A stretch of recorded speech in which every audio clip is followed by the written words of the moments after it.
Welcome to the very first episode of Conversations with Community Leaders. We have Lieutenant Keith Guillory here. I called him like a government servant twice, right? Because you do fire and you also do school board. But I kind of, before we get into Keith's like life story, I kind of want to give our audience a little understanding of why we even created this.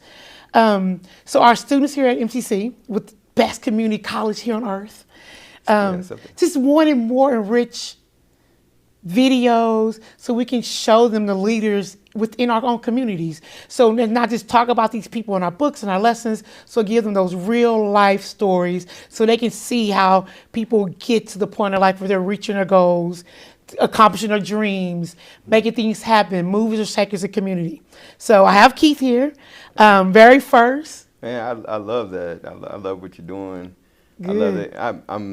I'm a little nervous about being first, but no, I'm honored that you brought me on and to talk about this, and so your students can see it and kind of hear our backgrounds and hear our stories, and like you said, understand how we got to where we are.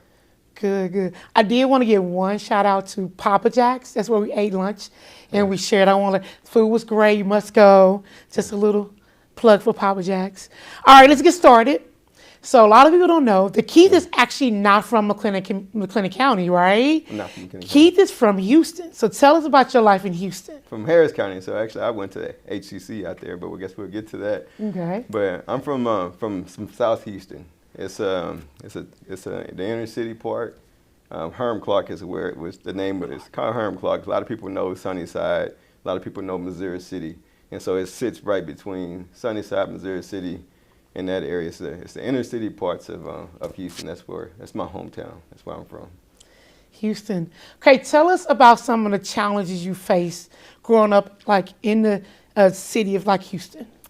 Yeah, well, it's the big city where it takes an hour to get anywhere. In Houston, but a lot different from Waco. But you have big city issues, and we even have them here. And in Waco, growing up in the inner city, it's a poor part of town. So with poverty, you get violence, you get gangs. I grew up, around gangs and was a part of gangs and things like that.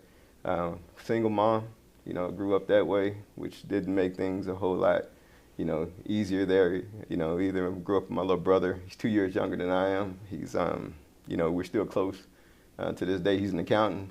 And I'm a fire marshal, and so it's pretty proud knowing our backgrounds. We talk about that a lot, being from where we're from, and to where we are now. We kind of laugh about it because we were the kids that a lot of our family members and even my mom's friends would say, "Hey, don't be around them. They're gonna get you in trouble." And so we were those kids. We dabbled in things. We were on our bikes. We were always out in the neighborhoods. I enjoyed my upbringing. I learned a lot from it. Even what people would consider the bad parts. I understand a lot better now why I was like I don't know the way I was. I was an angry young man. Being from coming from a single parent home. I was very angry with the system that I was brought up in. I was angry that not growing up with a father, and things like that. And so that's kind of who I was as a young man. I didn't do very well in school. I didn't advance or really hit my stride until later on. I was in the 10th grade before I was even able to read well, and make proper grades. I remember when I was in middle school, looking at one of my report cards, my mom was real angry with me, and I had all F's up and down my report card except for gym. that was I had an A in gym. Yeah, right. I had an A in gym, but I think if they would have graded me on lunch, I would have done well there too. But I had F's, all the way down my report card. I just didn't understand the dynamics of studying. My mom, she used to really work from she used to go to work at leave at 8 in the morning, and then she wouldn't get home until 12 a.m. The next morning or 1 a.m. She was constantly working. She was the hardest working person I've ever known. And so just but she wasn't there for that part, you know, understanding like the importance of reading, the importance of writing, the importance of, you know, academics and in those areas. And so I didn't really pick that up until later on. I want to go back to what you said about the gang. So, like, what about that gang life made you inquisitive and want to be a part of it? And that's good. I think the big part of the gang was it was really an outlet. It was an outlet for me.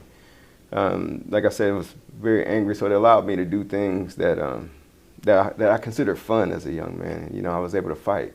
You know, and that was me, you know, blowing off steam. Just to get into a gang, you have to get jumped in. I considered that to be fun. Oh, you know, because I had a chance to fight. Remember, you know, it just being angry. I played. It was the same reason why I played football. Gotcha. You know, was I was able to hit people without getting in trouble. You know, just again angry at the system, angry at my absent, you know, father, angry at, you know, not having food in the refrigerator, you know, angry at wearing the same clothes every day, you know, just things like that. And the gang, you know, it gave you a sense of community, gave you a sense of brotherhood, it gave you a sense of somebody who cared about you, you know, things like that. But then it also just allowed you to be your violent self, and I took pleasure in that, and so I enjoyed it. And so just to be honest, so when we look at young men now, even around our community, we have to understand that, you know, you're telling them not to do that, but what are you replacing that with? And are you replacing, again, the love? Right. Are you replacing the community? Are you providing anything, you know, for them that, you know, that may fill those gaps that's missing in their life? You can't just say, don't do that. You know, it's a reason why they're doing it. It's a reason why those kids are brawling with each other. It's a reason why they're fighting, you know, in the apartment complexes, in the streets, or in the hallways at school. You know, those are outlets. And sometimes it's a performance. You know, because, you know, what else do I do well? Right. You know, and so I might not be able to make these grades, right. but I can whoop this dude over here, and I'm gonna get respect from that. Gotcha. And that's the way I viewed it, even on, like say, on the football field. I may not make the grades, but watch what I do here, and everybody's gonna be proud of me. Gotcha. And so that's kind of that's what that was for me. That's what the gangs provided for me. Just being around them and just being a part of it. I know, just talking to you, I found out you was the oldest of 11. Yeah. So we see why your mom had to work so hard and provide. So let's switch. Like, your grandparents was a big part of your life as well. Yeah. Let's talk about how they influenced you. Yeah. So my grandparents saw the trajectory that I was on, and I ended up moving in with my dad's parents. My dad that was absent. His parents, my grandmother and my mom, they're the stars of this show. Gotcha. You know, and so, you know. What are their names? So my her name is Guillory. Sure, okay. And then so my grandmother, I was about to say my mom again. Right, she is mama though. So, you know, and, you know, she's very dear to me as Bonnie Fields. Bonnie Fields, okay. Yeah. And so, you know, I moved in with my grandparents going into my freshman year of high school, and, you know, that was the turning point of my life. That's me here, you know, and they taught me, you know, the importance of education. It taught me the importance of love. They taught me how to love. My grandfather taught me, you know, how to love a woman, you know, and they taught me, you know, my faith, you know, church, things like that. They took me to the library. That was one of the first trips that we made, you know, and I moved in with them. They said, hey, you know, these F's, they got to go. Okay. And so we're going to show you how to change that. You know, and they took me to the Houston Library. It was one of the biggest events of my life. If you ever go to the Houston Library downtown, it's huge. It's all glass. It's books everywhere, and I got a library card. You know, and that was the first time somebody even handed me something that was mine. Oh, wow. You know, was library card. And I was like, man, this is amazing. I'm sitting there holding it, and I'm like, so I can check out anything, right. You know, with this, and you know, and from there, I just became a very, you know, like you said, inquisitive and wanting to read more. And I was reading the Bible, I was reading books. My grandfather and grandma, they had a wall of encyclopedias, and I would say, hey, what are we gonna do today? I'm bored. You have a whole wall of encyclopedias over there. You can go over there. You can go I over remember there the and read. encyclopedia wall. Yeah. Yeah, and so, you know, picking up dictionaries, if I didn't know what a word was, go look it up. You know, it was that type of thing. And so, even taught me the importance of voting. They drug me to the polls all the time. I knew who the mayor, you know, growing up with them, I knew who the mayor was. Okay. I knew who the council members were. I knew, of course, the president, Speaker of the House. You know, things I never even heard of. You know, it was okay to say that things were pretty. My grandfather said that one time. I was like, pretty? He said, yeah, you can say pretty. you know, and or you can cry. Right. If things not going right. You know, and it was that side of me that I contribute to who I am now, because again, I thought like fighting and violence and those things were the way to handle things. So when I got mad or got furious, my grandfather looked at me, "Oh, you mad?" You know, and just look. So what are you gonna do now? Right. You know, and you know, and we talk about it, and we'll sit down and talk for hours. Wow. You know, so it was things. We sat down at the dinner table, ate dinner together. You know, my brother and I, we would go into our bedroom and play video games and eat at the same time, or you know, we'll watch TV and be eating in front of the TV. You know, but when I moved in with them, we would sit at the dinner table every single night. Wow. And eat dinner together. You know, the first night I showed up to dinner, I was used to it. It's who I was. Okay. I showed up to the table without a shirt on. So like a T-shirt on, or just nothing? There's nothing, because I was used to it. You know, I would be around the house. I'd be in my room. Okay. You know, and I go to the kitchen, grab something to eat. Right. And I was living with my mom, and I would just go sit down. And my grandfather stopped and looked at me, and he just sat there, and he said, "Go put a shirt on. Right. Don't ever show up to the dinner table like that, that again." So it was just those are the things that I really learned from him. You know, again, it's not a knock of my upbringing, because I loved it. I love who I am. I love the toughness that they gave me growing up the way that I did. That taught me a lot about life and not giving up. You know, dust yourself off, get off the ground. I learned that with my mom. But then I learned this other side with my grandparents. So like I said, they're both the heroes. Right. You know. And it's funny because you don't bring up like a lot of material things. Yeah. It wasn't like they spent a lot of money. It was simple things. Yeah. Let's take you to the library. Yeah. Let's eat dinner together. Yeah. So it's that, you know, you can have a sense of family without spending a lot of money. It's just being together, learning those life lessons. Yeah. It's awesome. Yeah. So let's roll on over. Now keep it moving. So now you're in high school. So now you're a football star. So now your football career takes you out of the United States, right? Yeah. Let's talk about that. So that was a journey there. Graduating from high school, again, by the time I graduated from high school, I was an AB student. Okay. You know, but I came in as a freshman when I moved in with my grandparents with a very low grade point average. And so I didn't get a lot of, I still didn't get a lot of like looks and things like that because of my grades. I didn't take the SAT, ACT. I still didn't do that. I lied and told them I went and took it and didn't take it. Oh, you know. Okay. So and so I didn't do that. But so when I graduated, I got a invitation to go to, I'm a butcher, but Tamaulipas, Mexico, to play ball there. And that's I stayed there for a little bit throughout the season, but I met my high school sweetheart at the time and got homesick and came back. You know, just thinking about it, I was going to be there for the next however many seasons I wanted to play, and I was like, you know, I didn't know the language. I know that my girlfriend that said she would move out there with me would know the language. I'll be traveling. Didn't really think it was fair to move her into that type of environment. You know, me traveling, she's still, you know, she's there, and I came back to the States, but I did play semi-pro football Okay. in Tamaulipas, Mexico. It's kind of a border town of you go into I think it's Brownsville. I flew into there. They came over, picked me up, took me across the border. Got you. And that's how and that's where I played.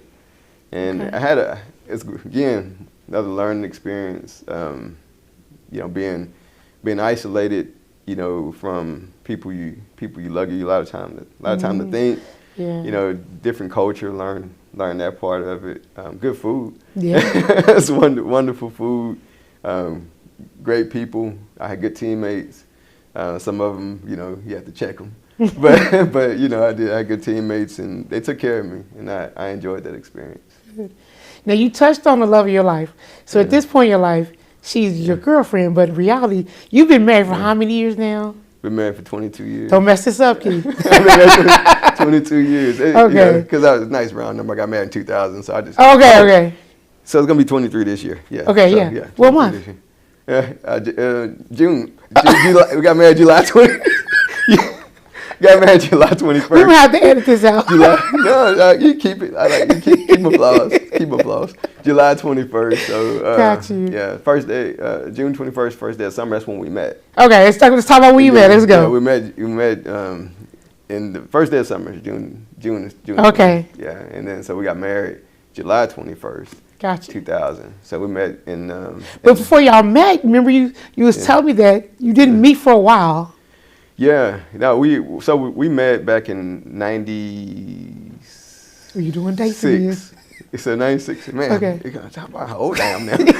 So we met in 96, and we met through my cousin. Okay. And he said, "Hey Keith, I want you to meet this girl," and he called her, and we met by phone, and we talked that night till about 2 or 3 in the morning, and pretty much that night really set it off. But I didn't get an opportunity to see her again after that summer for years. So it was 2 years before we actually saw each other again. So we always talked on the phone. I would call her after games. She couldn't have a boyfriend, so she would sneak and call. Okay. She would sneak and call my grandparents' house, and Got you. we'd talk on the phone for a little bit, and but that carried on for like 2 years before we actually even saw each other again. So you never knew what she liked at all. Did you see a picture of her? No. So yeah, I did. She sent pictures. Okay. We at this time you write letters. Yeah. And so she would write letters and spray them and With a little cologne, perfume or something. And she would send little things through the mail. I would write her back. That's nice. And send a letter back to her. Tell her I was sending so she could check the mail and get it before her parents did. Things like that. So that we actually, and we always talk to our kids about this. Okay. Is we knew each other very well. Yeah. Before we took off with anything else. And so even today, we can sit at dinner by ourselves and hold great conversations. We love each other's company. That's awesome. And so, and I think it goes back to that period of time right there when we didn't see each other, we just talked, and I was, you talking about what's going on in your life, talk about your parents, talk about your upbringing. She knew my story that I'm sharing with you now. She probably tired of hearing it at this point, but she knew it because we talked about all of that, and and she, and she's a big part of the, who I am today. Even the other side that, like I said, I learned from my grandparents, the loving part. And she even taught me, a lot of that throughout the years because, like all of us do, we grow up with scars. Yeah. And as couples, you heal together. And so, and she's helped me with that. That's awesome. Yeah. So let's take that story. Yeah. So now you're back in the States. Yeah. And you're working. Yeah. Then you just working at this point. I think you was Office Depot. I was working. I came back to the States, and I started working at in the warehouse. In the warehouse. At Office Depot. I was driving a forklift, and I was working on the loading dock, loading shelves and shipments, and shipping and receiving, and things like that. So in those warehouses, you know, if it's 100 degrees outside, it's 100, 130 inside the warehouse. If it's you know 40, 20 degrees outside, it's 10 inside the warehouse. And so that's what I was doing when I came back. And you know, I had great supervisors. I still remember them, Pat Martin, and then they were still, you know, you have a lot of characters, a lot of people in your stories, like that come in at different times and so different things in your life. And even the leader that I am today, I contribute that to my grandfather. I contribute that to Pat Martin. I contribute that to other people who came into my life and taught me what it was to be a leader. I always think, I say, God groomed me for this time. God groomed me for who I am today and what I'm doing right now. And let's talk about your journey to becoming, like, even being an EMT before you get to fire. Yeah. So let's talk about how you got there, because that was an interesting path too. Yeah, it started in that warehouse. I remember I was working one day, and it was I was walking through, and the old guy, he was a preacher, and he pulled up on the forklift, and he said, Keith, are you gonna stay in this trap? And I said, in this trap, what are you talking about? He said, are you gonna stay in here and get old like me? And this is what you're gonna do with your life? And I was like, I was really dumbfounded. I really know how to respond. I was like, what do you mean? He said, what do you want to do with yourself? And I said, well, I always wanted to be a firefighter. And he looked at me and smiled and turned his head and he said, you know, there's a guy that drives trucks here on his days off. He's a firefighter for the Houston Fire Department. And you need to meet him. He said, actually, he could be your dad. Y'all look just alike. and come to find out he's from Louisiana. He's a light-skinned guy, so red hair. And so we did favor. And his name was, I still remember today, his name was Richard Fontenot. And he took me under his wing. He said, hey, meet me at my station on Friday. And I'm going to show you some things and make sure this is what you want to do. And I showed up to the station, station 90, and off the Katy Freeway, off of I-10. I showed up over there, and he showed me around the fire department, showed me around his station, showed me the equipment.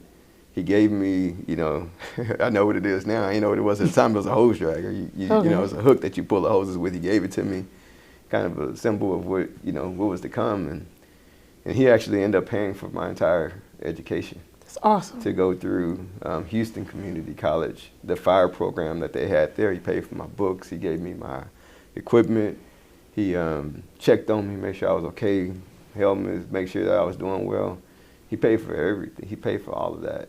And, you know, and that's, you know, forever grateful. You know how much it costs to go through a community college. Yes. It's not cheap. Yeah. So, you know, he knew my financial situation. He knew where I worked, and he made sure I was taken care of.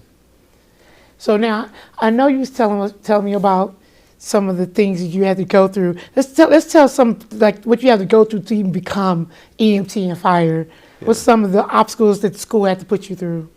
So you have to go through the EMT part, which is 9 months long. And then after you finish your EMT, getting that certification, you go through the fire program, which I was talking about, and that's like another 6 to 9 months. I went through. We had night school there, and so I was going to fire school at nighttime, and I was going to EMT school at nighttime. So it took a little bit longer than the program like what y'all offer here at MCC. You go throughout the day, and it's a bit shorter. I think it's 3 months to go through your EMT program, and another maybe 6 months to go through your fire program. It's something like that. But you know, it was grueling, but like I said, I was taught and built to get through it. You know, through going to that Houston library and learning what it meant to study and learning the grind. And even when you go through fire school in Houston, it was kind of like almost like SEAL training. The way that they did it, it was pretty tough, and they made the environments as far as the fires, the burns, very hot, and all the things that I leaned on in my childhood, my mother's work ethic, no food in the refrigerator, all those things that I didn't want my kids to experience, got me through all of that training. And that's why I didn't quit. You know, when people walked off the drill field and quit, I would watch them. Like, well, I can't do that. Right. You know, and Can't so quit. you know, it's just like sometimes you're just built different. Yeah. Yeah. Tell the audience about an experience you had as an EMT with one of the people you admire. Oh, you brought, yeah. I had a guy. I had another job when I was in Houston. The guy gave me a job to make. You know, I was a bill collector at the time, and I worked for. So you was hated. Yeah. And I was working for him. His name is Larry, and he actually this was before I went to Mexico to play ball, and so I was working for him. Got the call to go to Mexico to play ball. And when I got back to the States, he was going to hire me back on. He did, but then like a day later, he fired me. And he said, you need to go do some more with your life. This is not for you. He said, it showed me that when you went to Mexico to play ball, you want more for your life, and I want you to have more for your life. He fired me on the spot. And that's when I ended up at Office Depot. And once I was on an ambulance in Houston, and I had this call to a house. I didn't realize where it was. My ambulance partner pulled up to it. We got out, loaded him up. It was Larry. It was the guy who fired me. And I don't want to cry on your show, but he. You can. Yeah, but he's. I told him back there he didn't even really recognize me. And I looked at him and I said, Larry, it's me. And he looked up and he smiled like that, and I said, man, I wouldn't be here if it wasn't from you firing me and you telling me to go do more of my life. And so life kind of went full circle right there for me. And again, as I say, a lot of people come in and out, and he was one of those people that made a tough decision to fire a young man that he knew was married, at the time, and he knew, needed an income, but he knew that I could be better than what I was. And he made the tough decision that I wouldn't have made. It's interesting, at his darkest moment, you was like that beacon of light Yeah. to let him know that his life was like worth it. Like just to see, like I can imagine him just, even at that dark moment, and like, oh, somebody I touched is here to help me. Okay. It was a very dark moment for him. Yeah. So. But you was there. Yeah. And you gave him that that's something that made him know that life was worth it. Yeah. Alrighty, so now you're a fireman. We're moving on to that. You're in Houston. Yeah. You're moving up in the ranks. Yeah. So what made you choose McLennan County? How did that come about? Did you love our city that much? Oh man, it sounds so shallow the way that I picked Waco. But you graduate from fire school, you graduate from EMT school, and I knew I really wanted to do the job because the work that led up to it. And I applied. I pulled out. This is really shallow.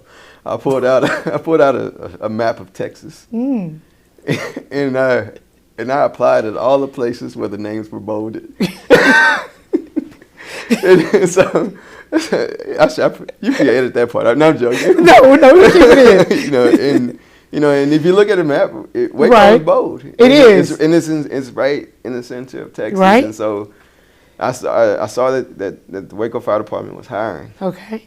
And I put up my application here, Sugar Land, and different places around the state, Lubbock, and and Waco was one of the places that called me back. And Chief Johnston was the chief at the time, and I interviewed.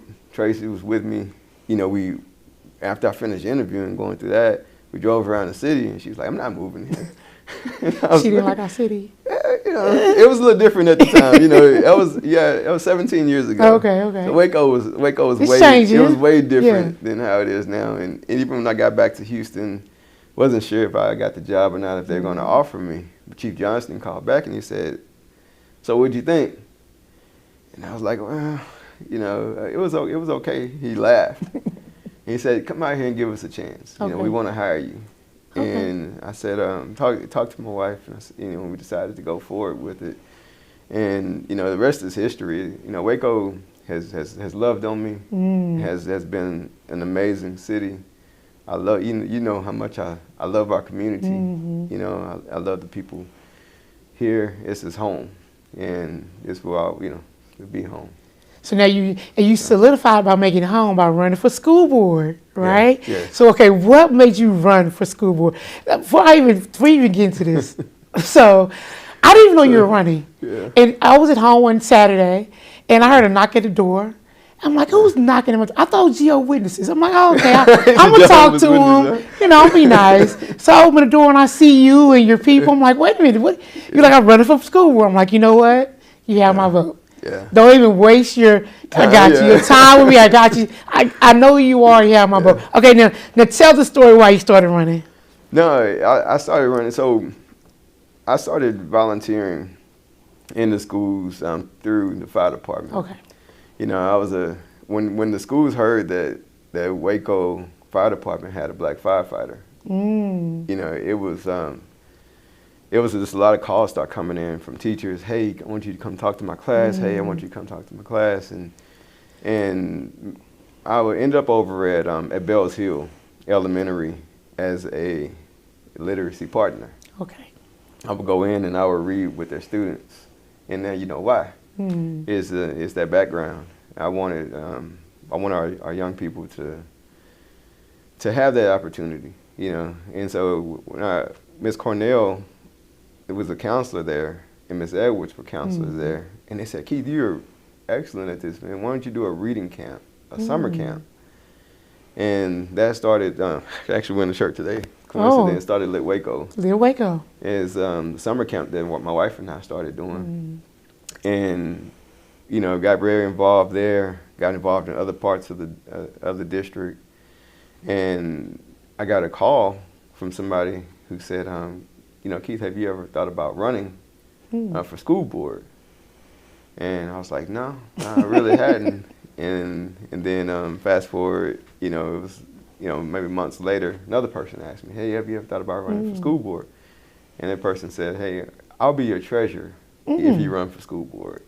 And I ain't no treasurer did, but very important. But it was very important. Role, I know now it was very important job, and the team came together, and I was I looked at one of the things I really looked at was our literacy scores, and at the time we were at like a quarter of our students in the district was reading at or above grade level, which was wasn't good, and I really wanted to get in and jump in and affect that. And I look at, our minority communities around the city, our Black and Hispanic communities, and I wanted to make sure that they got a fair chance at a great education.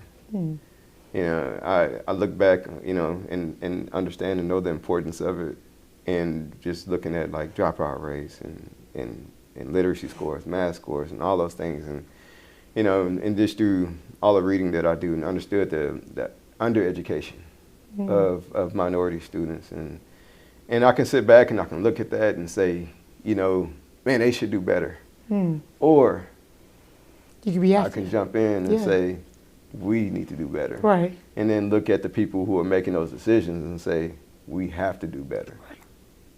And that's how and why I ended up. Running for school board and being on the school board. And I love it. I love being in the community. I love doing events like, we're about to do the book fest. This Saturday, it's literacy again, bringing in 17 authors from Guatemala, from Europe, from different places to come in from San Antonio, Austin, all across Texas, coming in and sitting in front of our students and talking about, literacy, talking, writing camps and things like that day. These are the things that, that I want to be able to jump in and do and change lives that way. When I was holding that library card, that changed everything for me. And so that's what I'm here to do now is pay that forward and give however many kids I can that same opportunity, is putting books in their hands and say, hey, man, you can go into a different world right here. Right. you can learn about X, you can learn about MLK, you can learn about Huey Newton, you can learn about all these great heroes, Mickey Leland, and all these great people and heroes that you never heard about, that you can really look up to and aspire to be, but you learn that here first. Yeah. So. It's so funny that library, because when you was talking, I was thinking about my mom, and every summer she couldn't afford to send us to really good camps, but she could take us to the library. Yeah. So we had library cards, and every summer we had to check out books, and we had to read all those books. By the time we had to turn them back in, yes, and I didn't even now to like you're talking like how beneficial. Mm-hmm. Just that one thing over the summer, over breaks, that my mom made us do, but how it changed my life. It's life-changing. Yes. Yeah. The importance of this public library. Yeah.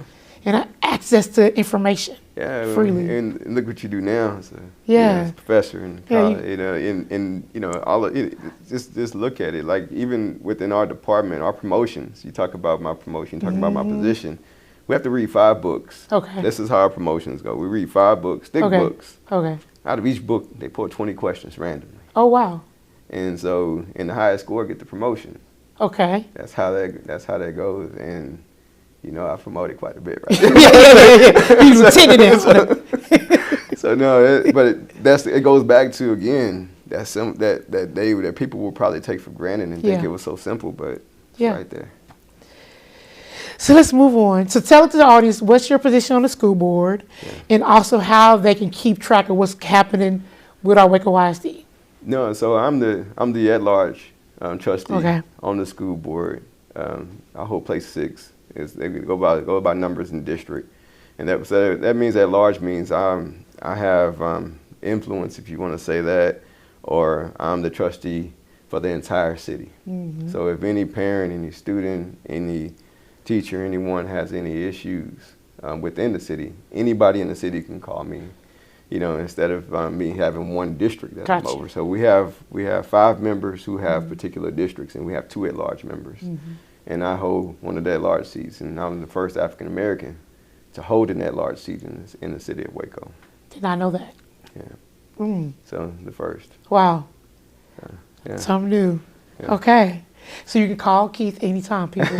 So and and of course on our WISD website we post all of our agendas, so you can keep up with when our board meetings are, the agendas, all of our emails and phone numbers. Emails for the trustees are on our website. We receive a lot of emails every day. I already know. Receive a lot of phone calls, but mostly we do receive a lot of emails. All right, we're almost done. But I do want the audience to know who inspires you. Who inspired you? Who inspired me? So, big hero of mine. I mentioned him in that lineup I given, but still inspired me to this day. Is Mickey Leland. He was, if people don't know him, he was a congressman. He grew up in 3rd Ward in Houston. He was really, really impactful, really influential in the city of Houston. And he also did work overseas in Ethiopia as far as feeding the hungry and things like that. And people consider him to be a very militant guy, but I think he just cared that much for his community. And I was introduced to Mickey. I think I can call him Mickey. I was introduced to Mickey through his mother. She was my elementary school principal at Montgomery Elementary. And one day she saw this little chubby, kid walking down the hallway with this big red afro. And she said, "You look just like my son." And so people can go ahead and look up Mickey. They will. And so she said, "You look just like my son, and I want to introduce you to him." And a couple days later, this man in a suit, showed up to my school, and it was Mickey. And from that day forward, I just really kept up with his career and kept up with what he was doing. And if you look at what I do and you look at my life, and I really was impacted by him, because I do overseas work through Harmons Jamaica, do literacy programs, help with the library there. My wife and I, we adopt kids to invest into their education, and even locally inside the community, want to be really impactful and influential here. And those are the things that I saw him model and did. And of course, he died in the plane crash. I believe he was on his way back from Ethiopia and doing the work there. And I still go back and I listen to some of his speeches. I listen to even his cadence, the way he talked and the way he carried himself, and how unapologetic he was in his beliefs and what he wanted to do in the community. And he caught flack for that. And to this day, I catch flack for what I do and what I believe and how hard I work for our students. And if you believe in it, you work towards it, it's the right thing, do it. And that's really what I learned from him. No matter the blowback, no matter the consequence, the relationships and things like that. When you do this, you lose friends. You lose people who were in your corner at one time, but they back out of your corner quick. Because you're standing for something. And you heard the saying. My grandfather said it all the time. If you don't stand for something, you fall for it. And so, I'm not that person. And so, that's who Mickey was. That's who Mickey was to me. Okay. And that's when I see him on that day, we'll smile. And we will. Good. So. Last question. Yeah. What's your life purpose? Yeah, I hate to keep giving you quotes, but I have another one, Cornel West. Okay. And he has another saying, and he says, you can't lead the people unless you love the people. And he said, you can't save the people unless you serve the people. And I really model my life after that. It was leading, loving, serving. And I believe that's my purpose, And like my grandfather did for me when I said, introduce me to the gospel. That's my other purpose in life. That's the purpose in life. All that's tied together. You're talking about leading, loving, serving. You're talking about Christ. You're talking about your faith. You're talking about those things. And that's my compass. That's my compass. Even, when I talk about the unfairness of undereducating minority students or kids going to bed hungry at night. Those are injustices. And again, you catch a lot of flack when you fight for those things. But I'm going to do it. That's my life purpose. Okay. Yeah. Thank you so much. It's been a marvelous interview. Yeah. I do want to make sure people go to Live Waco, right? Yeah, you can go to livewaco.org. Find more information. Anything else? Yeah. No, that's it. I'm easy to find. Yeah, Keith Guillory, you might see him. And if any students, watch this, and they want to talk, cool. They want to have lunch, they want to have a coffee at the cafe. I don't ever mind doing those things. Okay. And if they want to talk about their upbringing, they want to talk about their anger or any of those things, or if they want to try to get pointed in the right direction, jobs or anything like that. I can be reached. It's easy. All righty, you put yourself out there. We're going to use you. Yeah. All right, thank you so much. Yeah, absolutely. It's been an honor. Absolutely. This has been a great interview. It's been a blast. I knew it would be fun. All right.